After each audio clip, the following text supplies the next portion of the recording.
Welcome to our channel. If you need to transfer medical records between healthcare providers, follow these step-by-step instructions to do it securely and efficiently. Step 1. Contact your current doctor's office and request medical records be sent to your new provider.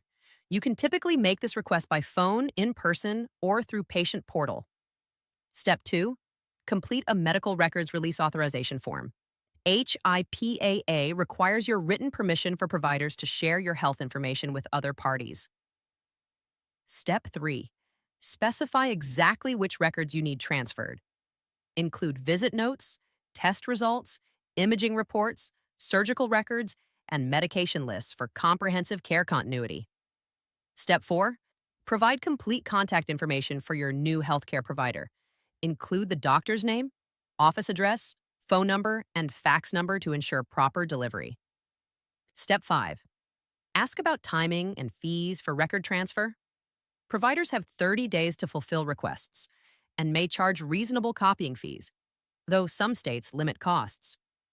Step 6. Choose your preferred delivery method. Options include secure electronic transfer, fax, mail, or picking up copies yourself to hand deliver to your new doctor.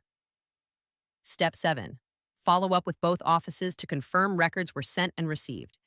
Don't assume the transfer happened automatically. Verify both ends completed the process. Step 8. Keep personal copies of important medical records for your own files. Having your own records ensures you always have access and can share them with any future providers. Don't forget to like this video and subscribe to our channel.